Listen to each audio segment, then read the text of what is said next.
അപ്പൊ എന്താ നീ കമ്പനി സ്റ്റഡിക്ക് പോകുമ്പോ അവനെ വിളിക്കാൻ? അയ്യോ സാറേ, ഞാൻ കമ്പനി സ്റ്റഡിക്ക് പോയിട്ടില്ല. അപ്പൊ നീ എല്ലട പറഞ്ഞപ്പോൾ വിളിച്ചില്ലെന്ന്? സാറേ ഇവളല്ല, ഇവള്.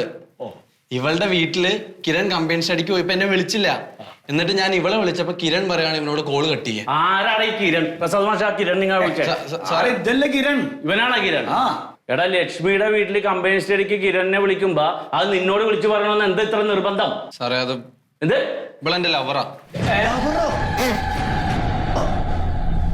എന്താണ് പ്യാരി മാഷെ കേക്കണത്? ഒരു സ്റ്റാഫ് റൂമിൽ വന്നിട്ട് അവൻ പറയാനുള്ള ഒരു ധൈര്യം കണ്ട് നിങ്ങൾ ലവറാന്ന്. ഇപ്പൊ എങ്ങണ്ട് പറ. അന്ന് ഞാൻ പറഞ്ഞപ്പോ എനിക്ക് ഓപ്പോസിറ്റ് ആയിരുന്നു എല്ലാരും. ഇവിടെ പടറൽ നടക്കുന്ന പ്രണയാണ്. ഇപ്പം വിളിച്ചപ്പോ എന്തിനാ ഫോൺ കട്ട് ചെയ്യാൻ പറഞ്ഞു? നീ ഇതിനെ പറഞ്ഞു.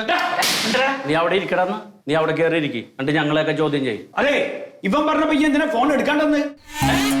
അത് സാറേ, അത് അവന് പറഞ്ഞോ? അവന്റെ ബെസ്റ്റിയാ. ബെസ്റ്റി. സുഹൃത്തിന്റെ നേരെ മുകളിലും കാമുകന്റെ നേരെ താഴെയും ഇടയിൽ കിടക്കുന്ന ഒരു പൊസിഷൻ ബെസ്റ്റി. ന്യൂജനായ നമുക്കൊക്കെ മനസ്സിലാവില്ല. മാഷെ, എനിക്കൊരു കാര്യം പറയുന്നുണ്ട്. അതായത് ഈ മധ്യ കൗമാര കാലഘട്ടത്തിൽ +2 കുട്ടികളുടെ സാമൂഹ്യ ബന്ധങ്ങളിൽ ഒരു പ്രത്യേകതരം മാനസിക ഐക്യം രൂപപ്പെടും. അത് നമ്മൾ കാണാണ്ട് പോരും. എന്താ മാഷ് പറയുന്നത്? സോഷ്യോളജി ഇരിക്കും മാഷെ അവിടെ. അതേ, നിന്നെ ഒന്നും പറഞ്ഞിട്ട് ഒരു കാര്യമില്ല. നിന്നെയൊക്കെ ഈ വാക്ക് പറഞ്ഞു വിടണം നിങ്ങളുടെ മാതാപിതാക്കളില്ലേ, അവരെ പറയണം.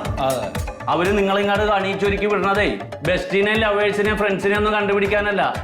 ഈ പ്രായത്തിൽ 2 അക്ഷരം പഠിക്കാൻ വിടുമ്പോ, എന്നിട്ട് ഒരു ജോലി സമ്പാദിക്കണം. എന്നിട്ട് അവനവന് പ്രാപ്തിയായിട്ട് വേണം ബെസ്റ്റിനെയും ലവറിനെയും ഫ്രണ്ട്സിനെയൊക്കെ തിരഞ്ഞെടുക്കാൻ. ഇതൊക്കെ ഈ പ്രായത്തിൽ തോന്നുന്ന ഒരു മരീചിക മാത്രമാണ്, ഈ പ്രായത്തിലുള്ള ഒരു ഫാസിനേഷൻ. അല്ലാതെ ഇതിലൊന്നും ഒരു കാര്യമില്ല. നിങ്ങളുടെ പ്രായത്തിന് ഓർത്തിട്ട് ഇന്നൊരു വാണിംഗ് തരെയാണ്. ഇനി മേലാൽ ഇത് ആവർത്തിക്കരുത്. ചെല്ലി എല്ലാവരും പോയി 2 അക്ഷരം പഠിക്കാൻ നോക്ക്. ബെസ്റ്റിയും ഫ്രണ്ടും ലവേഴ്സും ഒക്കെ കളഞ്ഞോ. ഇനി മേലിത് കേൾക്കരുത് ഇവിടെ. ഓടാ, പോയി കുളിക്കാൻ നോക്കി രണ്ടാളും. കണ്ണൂട്ടിയമാരുണ്ട് രണ്ടും. എന്ത് പണിയാ കാണിച്ച മാഷ? കോയ സാറോട് പറഞ്ഞിട്ട് TC കൊടുത്ത് വിടണം. കൊട്ടി ഈ കോമ്പൗണ്ടിൽ കയറ്റാൻ പാടില്ല. പോട്ടെ ഉണ്ണിമാഷേ, എന്ത് പോട്ടെ? അവരുടെ പ്രായത്തിൽ വരുന്ന ചില തെറ്റുകുറ്റങ്ങളാണ്. നമ്മൾ അവരെ ഉപദേശിച്ചും വാണിംഗ് കൊടുത്തുമൊക്കെ അവരെ നന്നാക്കുക. അതല്ലേ നമ്മുടെ ജോലി. അതാ മാഷെ ഞാൻ പറഞ്ഞ, ഈ മധ്യ കൗമാര കാലഘട്ടത്തിൽ ഉണ്ടാകുന്ന ഒരു പ്രത്യേകതരം ഒരു ആത്മബന്ധം ഉണ്ടല്ലോ, അത് നമ്മൾ മനസ്സിലാക്കണമെന്നാ നേരത്തെ. മനസ്സിലായി മാഷേ, ഞാൻ അതുകൊണ്ടാണ് അങ്ങനെ ഇടപെട്ടത്. അതാണ്. അല്ല മാഷേ, എന്നാലും എന്തായിരിക്കും ഈ ബെസ്റ്റ്? എന്റെ മാഷേ, ഫ്രണ്ടിന്റെ നേരെ മുകളില്, എന്നാലോ കാമുകന്റെ നേരെ താഴെ, എന്റെ ഇടയിൽ കിടക്കുന്ന ഒരു പോസ്റ്റാണ്. ഉണ്ണിമാഷ എല്ലാം മനസ്സിലാക്കി. ന്യൂ ജനറേഷൻ ആണല്ലോ. അതായത് ന്യൂ ജെന്നെ ഇത് മനസ്സിലാവൂലോ, ഓൾഡ് ജെന്നെ അങ്ങനെ പെട്ടെന്ന് മനസ്സിലാവൂല.